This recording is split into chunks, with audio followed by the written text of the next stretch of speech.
Before, after, during the holidays, it's always a good time for ham, but it can be a little bit pricey. So today what we're going to do is we're going to take a picnic roast and we're going to make it into a ham, hopefully? We'll see. Catch you back in a minute.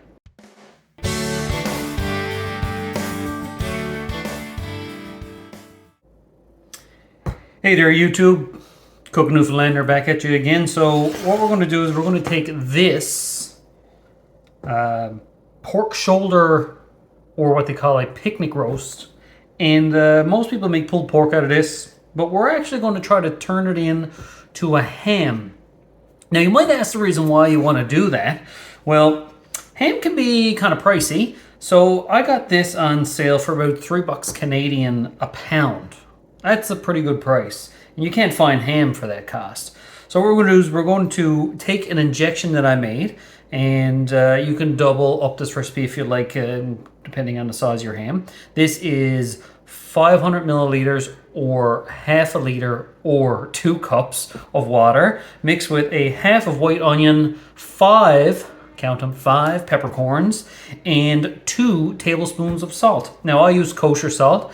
I recommend using anything basically besides a rock type salt, like a pink salt, like a Himalayan salt, because it doesn't really break down in the water too well, and it doesn't really go for a good brine. I'm going to be using this injector, and we're going to take this brine out. We're going to inject it down inside of this puppy and see what we turn out with in a couple of days. So I'm going to leave it in the fridge for 2 days, and we'll see if it turns into a ham or not. I know I've never tried this, but I have seen this trick, I guess if you want to call it, on another barbecue YouTube video called Pitmaster X, and shout out to that guy, he's pretty cool. Then we're going to put a rub on top of it and let it kind of all coalesce into whatever it's going to be. So let's go ahead and get to injecting. Now I'm probably going to try to use all of this injection because we want to get it as moist as we can. So let's go ahead and draw some of this in. Now I only let this boil down for just a little bit, and just to ooh, she's squirting. Just to kind of get the flavor of some of that onion into this injection. Now, normally you would remove this bone for this ham, but I'm going to leave the bone in. And because I don't really mind cutting around the bone after the fact, it's really not that big a deal. I don't really care. You can see this thing really plumping up here. Yeah, there we go. I don't mind losing some of this, of course, out onto this plate. You can use whatever you want, of course, to house it while you're injecting. I just happen to use a plate.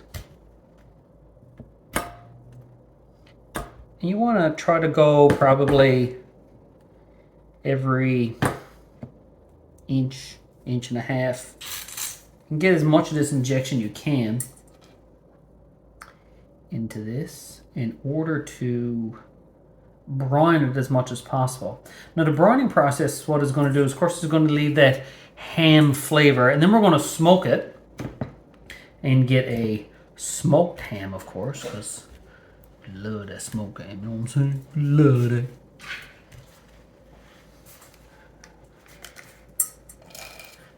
Got probably 1 or 2 more in here, and we should probably be good to go.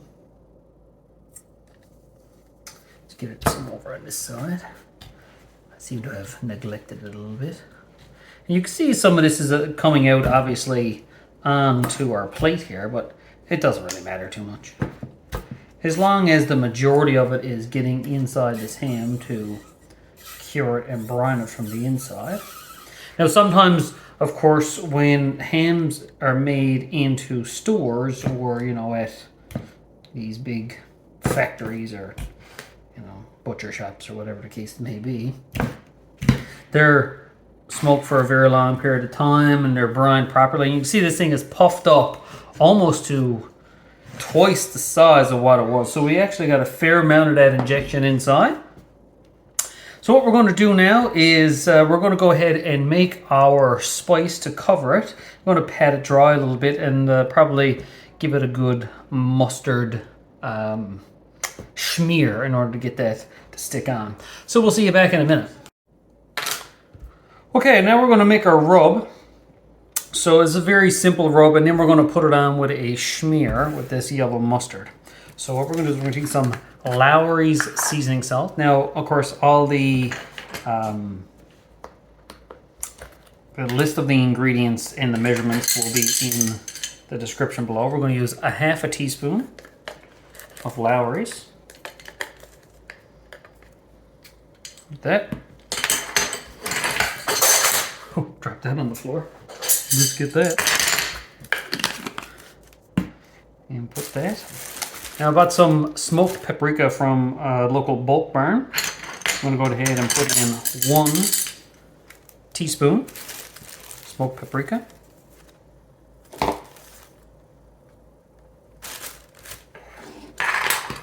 This is just going to be a simple barbecue rub. Then we got some lakanto sweetener.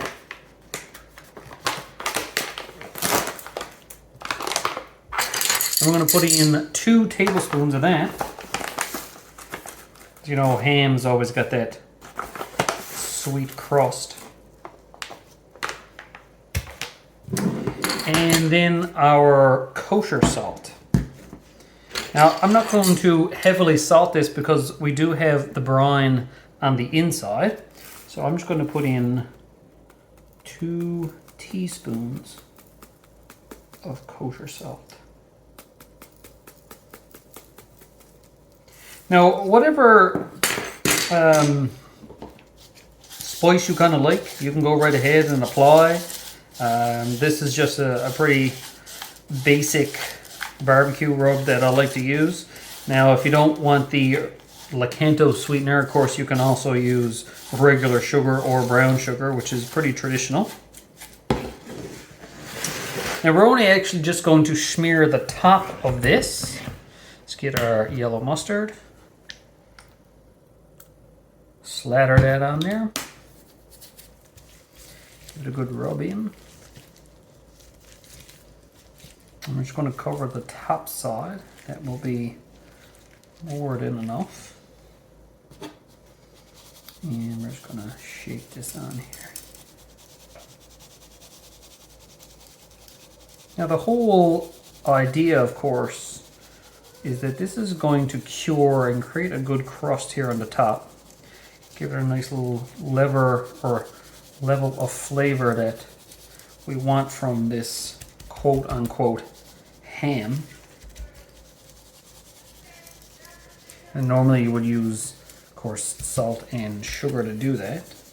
And we're just using sweetener because we're going to try to make this a little bit more keto friendly for those people on the low carb diets and such. There we go. Now we're going to pop this in the fridge for, again, 2 days, and we'll see you back then when we go to throw it on the smoker.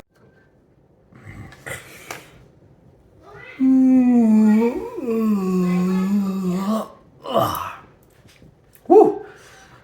I've been stood here for 2 days waiting for this.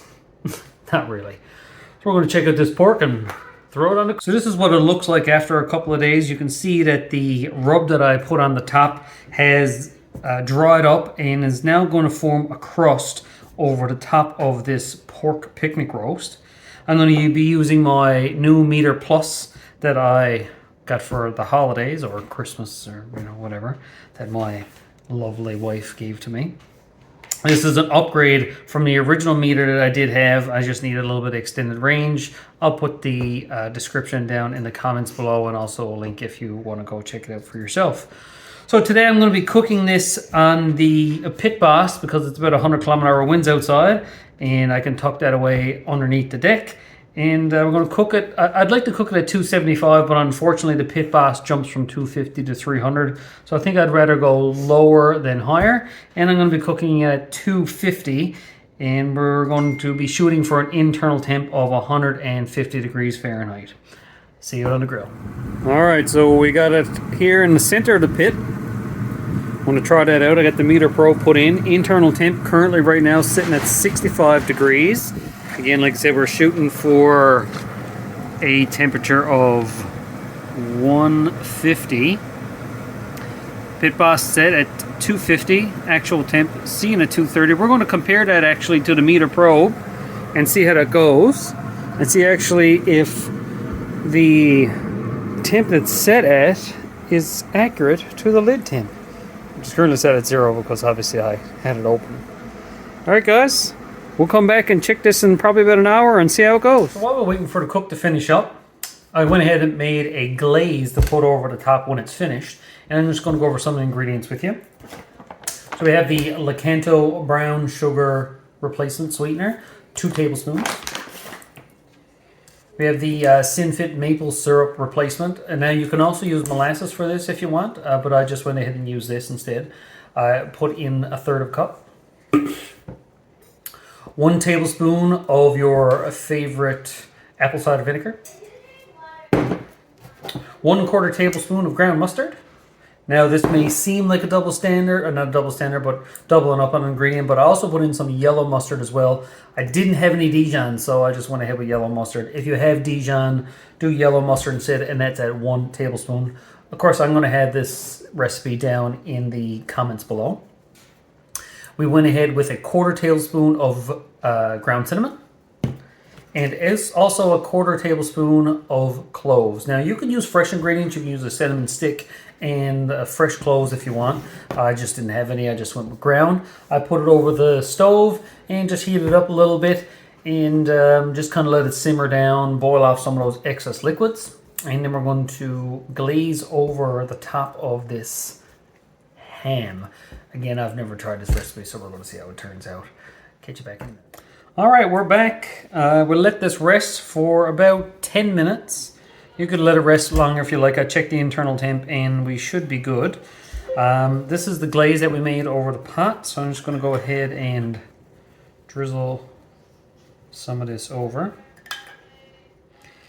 Now again, whatever glaze you want to use a traditional glaze, you can. But this is supposed to be a keto-friendly recipe, of course. And we're going to go ahead and slice in. I left the bone in. A lot of people do take the bone out, but that's fine. Maybe we'll go ahead and take a slice from this other side over here and see how we done.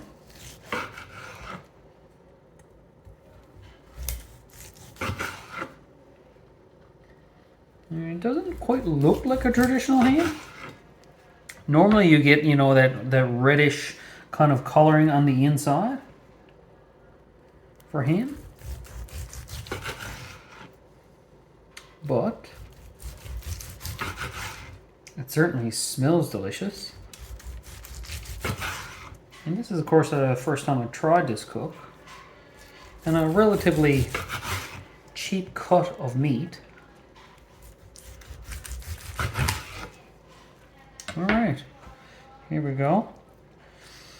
It does have that ham type of aroma. Maybe we'll take this small piece here. We'll cut it. Get some of that glaze on. And we'll give it a taste test.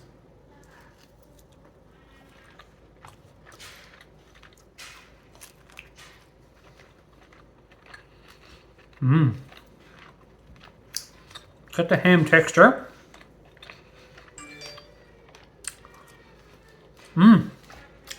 That actually does taste like ham. I'm surprised. I got to say, I'm actually pretty impressed by this. I'm going to give it another little try. That glaze is excellent. I think I could have used a little bit more brine. but it's great. I think also next time I'm going to take the skin, I'm going to score it. It's just a mistake that I made. Not too big a deal. It's not a game breaker or any by a stretch of imagination. So in total, this cook took 3.5 hours for this size. Again, I'll leave everything in the comments below. If you guys want to see a certain cook, in actuality, a little secret. It's not so much of a secret, I guess. But I do have a new pit coming. Man, it's so great. And I have a Wagyu brisket ordered. So stay tuned for that one. So if you guys have any questions or comments or want to see a certain cook or whatever the case may be, maybe I'll do some home cook and some side meals. I'm actually thinking about doing a homemade keto pizza next. And we'll see how that turns out on video. Don't know. But again, comments below. Get cooking.